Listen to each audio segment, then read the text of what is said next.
welcome to Pod Sothoth, a Lovecraft book club. I'm your host, Todd Beardsley, and I'm here with... Claire Reynolds. Hey, Claire. Yes, we're recording this semi-live. I have a fancy new soundboard, and we're doing this in the in the cool air of not technically Big Bend. Where are we, Claire? We're in the Big Bend area for sure. Yeah. Right outside of Terlingua. Terlingua, that's Between Terlingua and Big Bend National Park. Cool air. So we just listened to this at the campfire. It was delightful. And I was worried that we wouldn't have much to talk about, but apparently, Claire, you have lots of thoughts on that, which we will get to in just a minute. After a word from our sponsors. Yeah, so we not a sponsor necessarily, because all I want to do is still sell stamps and underwear. But that hasn't happened yet. So in the meantime, I'll go for DMs on Twitter, which I got one. From the last one, and this is it Sean Patrick? It's not Sean Patrick again. No. This is a whole... Hi, Sean Patrick. I know. Yes, Sean Patrick. Thanks. Hi for listening. But unfortunately, now you're not the only person who has written in. We also have a message from Jake, and Jake says, "Love the podcast. Love the geography info. Read a lot of Lovecraft years ago, but I'm rereading and listening to the discussion apps. I enjoy y'all's perspectives and look forward to more." I don't listen to the readings, and that's fine. But it's okay, Jake. Neither do I. Yeah, generally no. Except today was an exception. So Jake doesn't listen to the readings, but he also doesn't see a problem with splitting the story up in the readings, of reading like one part and then talking about one part, and then reading the next part and talking about the next part. And so that's a good idea. Like I may end up doing that on some of the longer stuff. I think I'm going to stick with shorter stuff for at least the next couple until we get back into like a more reasonable release schedule, because this like maybe release something every 6 weeks is not working out so well. But I don't know. We'll see. All I care about, and I've told you this before, Claire, all I care about is building out a reasonable corpus for Necronomicon of 2021. So I just want to be a famous enough Lovecraft podcaster by like April to be able to throw some weight around it at Necronomicon in Providence. So that's... Okay. Because you had to be a big shot, did you? You had to open up your mouth. That's the entire purpose of this podcast. So, yeah, keep listening. Maybe get a free drink. And that would be fantastic. So, cool air. I mean, I have a couple thoughts on this, but do you want to do the recap? We haven't had you do the recap before. By the way, we're on better equipment too, so I won't talk about that. So do you want to do the recap? You're much more professional than I am. Like my recap would be very much... My recap? I listened to the last one. My recap is all over the place. And then this thing happened, and then this. Well, this is a story that I don't think the narrator has a name in this one. Again, am I wrong on that? I don't think he has a name. No. Like Mrs. Munoz or Dr. Munoz has the name. He's kind of the main character. Yeah. Mrs. Herrero is one. By the way, if you did listen to the reading, you'll notice I didn't lean in too hard on Mrs. Herrero's accent, even though it is written phonetically. So like it's spelled easy. And I say props to you. I would have gone in 100%. Yeah, I did. I took a take at like the first sentence, and it really read Speedy Gonzalez. Well, that's the thing. It's like, well, here's a good question. Is like, why in my head is it okay to do a Spanish as in Spain accent, but I would not do Spanish as in Mexican or Central American accent? Yeah. And that was another thing, right? Like both of these, sure. Like, I mean, yeah. I say it as a fellow colonizer. Yeah. So, I mean, both of these characters, Dr. Munoz and Mrs. Herrero, both do hail from Spain. At least that's strongly implied in the text. He calls them Spaniards. He calls them Spaniards. Who knows? That's true. He probably didn't ask. Unlikely. Dr. Munoz talks about time in Castile or something though. So like he does say something about Barcelona. So he's definitely from Spain. Mrs. Herrera, who knows? Like maybe she's from Guatemala or something. I don't know, but not that Lovecraft could be bothered to learn. She's mostly a little above the coarsest and crudest grade. Okay, so what an asshole. Yeah, exactly. Yeah, newsflash. I have an asshole. Lovecraft is a bit of a racist, and by a bit I mean very.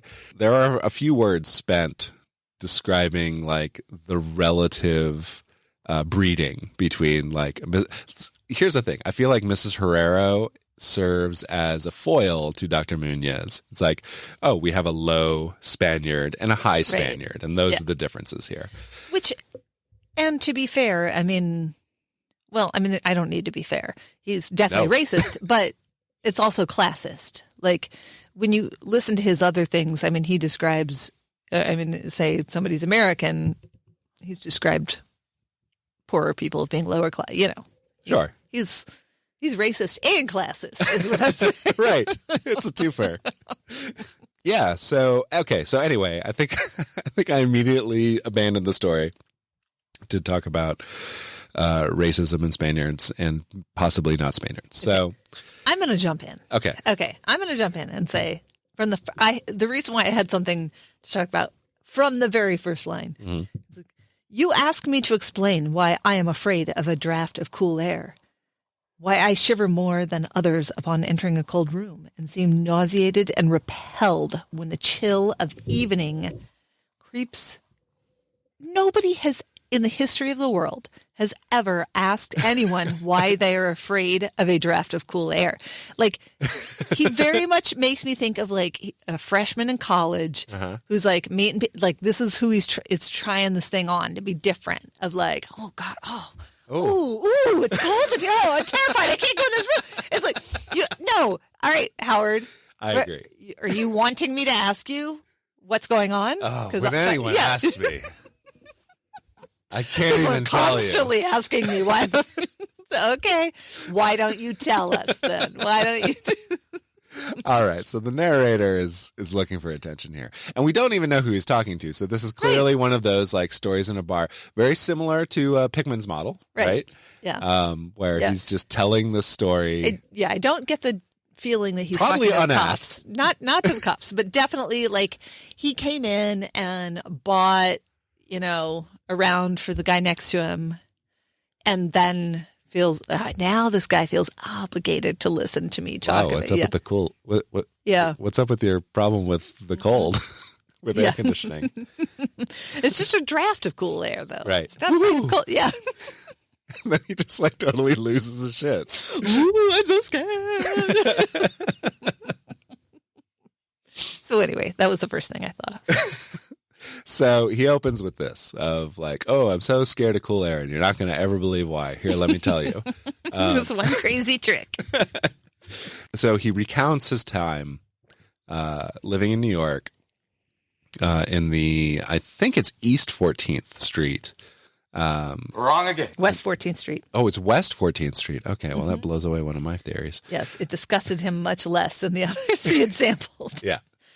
That sounds like New York. So 14th Street is it's in Manhattan, which is I'm gonna digress a little bit here because I'm all about the geography of these stories. And so 14th Street runs from on the east side from Gramercy Park through to exactly right. So Claire and I have a thing about Gramercy Park.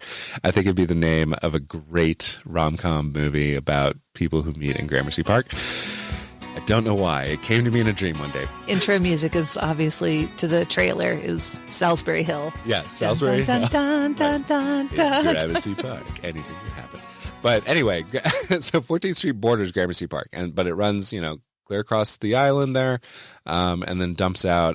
And so if he's on West 14th Street, then that would put him closer to the Hudson River, but still pretty far south, like downtown Manhattan.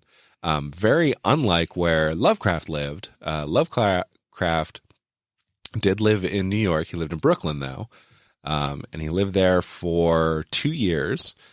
No, let me back up. He lived there. I'm doing this all without notes. He lived there for 1 year during the first year of his marriage to, I believe her name was Sonia Green. I am looking this up real quick. What is her name? Sonia Green. Yes. She and he both lived in Brooklyn, near in Flatbush. So like the now most celebrity filled part of Brooklyn. But the description that he gives is very Brooklyn-y, like very cosmopolitan and stuff. But like the geography he says on this 14th Street, that's kind of like just north of the financial district. So I don't think it would be like a lot of, immigrant kids, opening up fire hydrants and, playing in the street, kind of scene that you would see in Brooklyn, at least at the time. So put that in the goof section, I guess, for Lovecraft. I don't know why he picked 14th Street, other than that 14th Street is a fairly major artery. Like much of it today is bus only, and the ambient music I used was actual recordings from Lower Manhattan to evoke. It's a little bit more modern. You hear horns that you probably wouldn't have heard in the 20s, but anyway, I'll bet it ended up being like good traffic noise, I guess. I'll bet he had a specific house. I mean, he's a writer, right? You go out, look around for things, But he lived in a house similar to what he describes in this, but that house is in Brooklyn, which is things he's done before, right? Like he'll transplant houses around Providence, even like in some of the other stories. But this is, I think, the only story. There may be one other. Write in and tell me if I'm wrong, but I think this is the only story that takes place in New York for him and this is, again, like this is during a time where he wasn't terribly happy. Lovecraft famously hated New York. He hated the immigrants specifically. He hated being surrounded by immigrants. He used a lot of nasty words to describe them, and left as soon as he could. Like his wife basically ended up moving to Cincinnati for work because she was a publisher, and he said, F this, I'm out of here, and he moved back to Providence. So he was only there for about a year. So yeah, and that's the thing we get out of that for me at least. Like that's one of the reasons to talk about Cool Air is the New York connection there of the time that Lovecraft spent there. But you look like you have something to say. Mm-mm. No? Okay, well then we'll just keep moving on. So the other reason why I picked this is that, well, at the time, it was October. We're a little bit late on recording this. I like that it took place in October. And then the third reason why I picked this story is there is a card in Arkham, the living card game that we play a lot. And it comes up a lot, actually. It's in a lot of the scenarios in both the opening campaign and in Return to Dunwich. And it is, what's it called? Like Deadly Chill or something like that, right? Crypt Chill? Crypt Chill. Yes. Crypt Chill. I want to say that's the name of the card. But it's in the same deck that has like the creepy fog and things. And I believe that it comes up because of the story. Because it is, it's about a guy who's very afraid of being cold.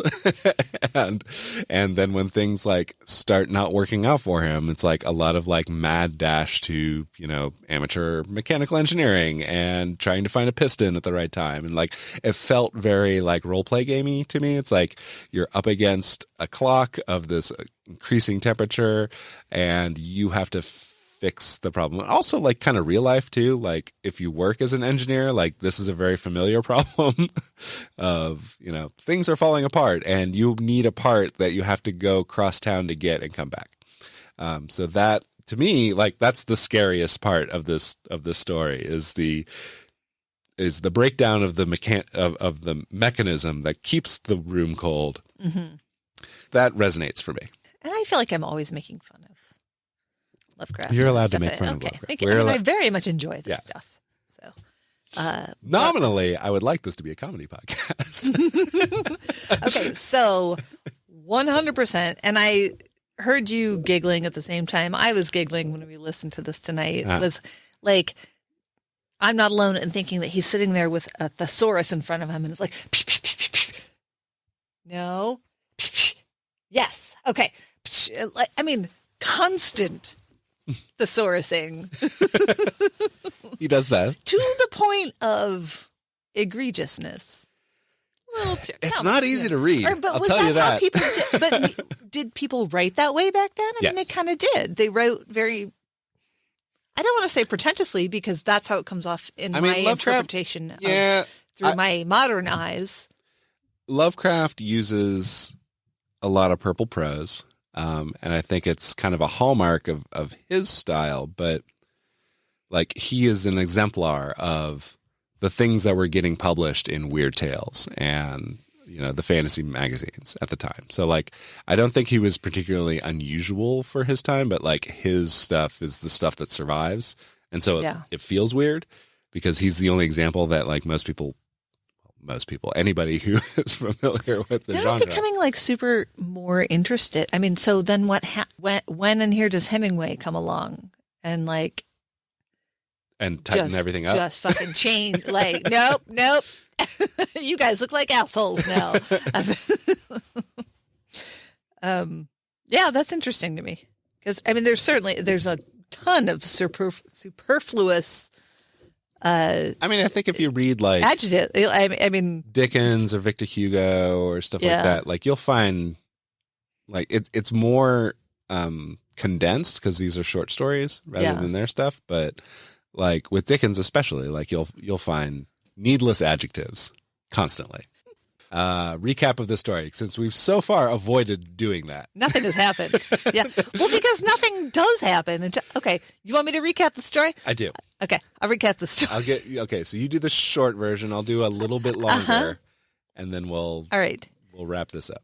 Dude, finds a not terrible boarding house in Manhattan. Yeah.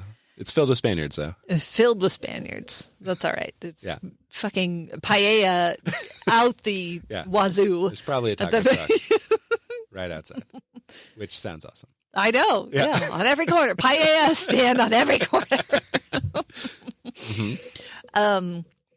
And he gets like this. There's somebody who lives above him where there's something weird going on, like ammonia drips down. Yeah, gross. His landlady with a funny accent handles it. Then he has a heart attack, possibly a heart attack. He has a heart attack. Probably not a heart attack, but I'll bet it was indigestion. It's probably gas. Yeah.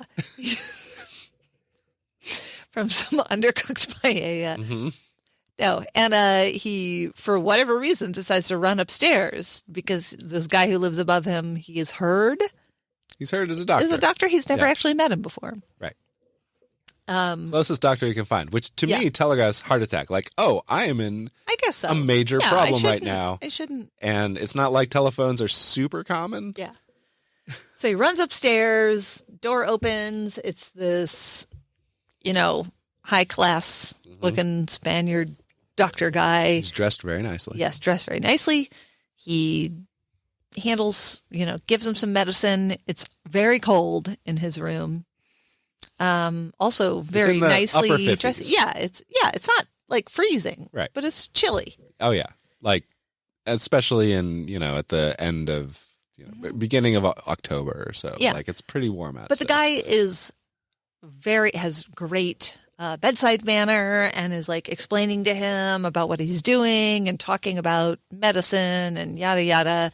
So kind of definitely piques there's no greater foe of death than Dr. Menendez. Right. Yeah. I hate. I hate death. Death really chaps his Not on my watch. Right. Don't die on me. And so anyway, he kind of becomes friendly with him, and then he wants to like take care of him and like get him all the things he needs, and is noticing like, okay, it gets colder and colder in here. It also smells weird. This air conditioning unit needs to keep pumping going? What is, but he doesn't really ever seem super curious about it, which there was definitely at one point where I was like, okay, I see where this is going, obviously. And I'm thinking, yeah, you did. You said that out loud, like about halfway through. Did you see where it was going? Yeah, I assumed zombie. Okay. Yeah. Of course, I have I don't mean to make it seem like, oh, Lovecraft, you're so hackneyed and cliche. No, he's from which all the cliches come. Yes, exactly. It's like that. Yeah. But yeah, it's like, okay, why would it need to be so cold and then the incense? Oh, he's super into Egyptian incense. Well, what do you want that? So I wasn't sure about that the first time I read it through, like years and years ago. I figured the incense I didn't figure the incense to be like a covering the smell of rot kind of thing, because you've got ammonia already. Like everything smells like ammonia in that goddamn apartment. So it's pretty bad as it is. I figured it was like he was just trying basically anything, because there's a line in there about how he, Dr. Muñoz is the he. Dr. Muñoz like doesn't discount like the medieval literature on medicine, which I find hilarious because I'm currently enamored of a very medieval themed video game where there's a lot of like medical side trips in there. It's Crusader Kings 3. It's awesome. You should play it. And like your physician shows up with something foul smelling to rub on your wounds like all the time. And so I figured maybe that was what the Egyptian incense was about. But now that, today, it is to cover the smell of his own rot, because like, and there's a couple mentions of like how Dr. Muñoz's voice sounds like, how it sounds hollow and it's without timbre and all this other stuff. And so I think that he just talks like all the time, and he never. Well, yeah, I mean, because he doesn't breathe, right? And stuff is rotting, and things are kind of falling apart inside. But anyway, so he has the heart attack. He gets treated. It's cold. You figure zombie. Things happen. I think the big.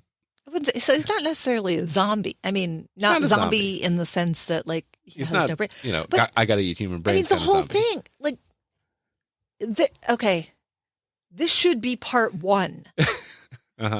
I need to know more about Muñoz. Yeah, I would love to. I would love to see. Where's the rest of the story? And so this story is the kind of thing I would expect to come from Fantasy Flight through Arkham Horror. Like, it would be like, I can totally see a prequel kind of like, let's follow Dr. Muñoz, the guy, or Dr. Torres, who is Dr. Muñoz's mentor. Okay. He mentioned like Dr. Torres found out why this happened and all that stuff. But anyway, he learned all this stuff from Dr. Torres. Okay. Like, I can totally see a one-shot adventure from Fantasy Flight in Arkham Horror. Okay, like where a you side go quest. to go to Barcelona. This guy is discovering it for the first time. You meet Muñoz as he's dying, and you got to get him there and do the whole thing. That would be super fun, right? Yeah. I want to know where did this come from? And that's the whole that. How old is he? What? That's what I want to know. How old is he? What was his life like before he became a zombie doctor? No, he's not a zombie doctor. He's a doctor zombie. Yeah. Please. Why? Like, who, obviously there's some reason he was trying, like, of course, in my head, I'm like, okay, there was a woman. He was in love with her. He was like, the only way I can save her. No way. No, that's dumb. I don't like that at all. He's a sweetheart, though. He is nice. Yes, he didn't. But boy, he's just obsessed with defeating death, and I think that's his thing. That's because he's a very love's the only thing that makes you want to defeat death. No, if you don't love anyone, who the fuck cares if you die? Wow. Sorry, I guess I feel like suddenly became like an interrogation on our relationship. Well, I know you love me, so I'm not worried about it. No, this is a very Jeffrey Combs listener, kind of from beyond. If you're not aware, Uh-huh. We are a couple. All right. So okay. So anyhow, yes, Fantasy Flight, please make this adventure. If it doesn't exist already, I don't know. I only own about half, I think. Maybe a touch more than half, maybe 55% of all of Arkham Horror. There's a lot to go. That is an interesting story, but you're right. Like, I don't know. Like, I feel like this story is a good, like, in media res thing. You could make a whole franchise about it, right? Yeah. Like, well, it's a good story in the sense that it leaves me wanting a whole lot more. Yeah. Like, I don't feel let down by the story. I feel like, and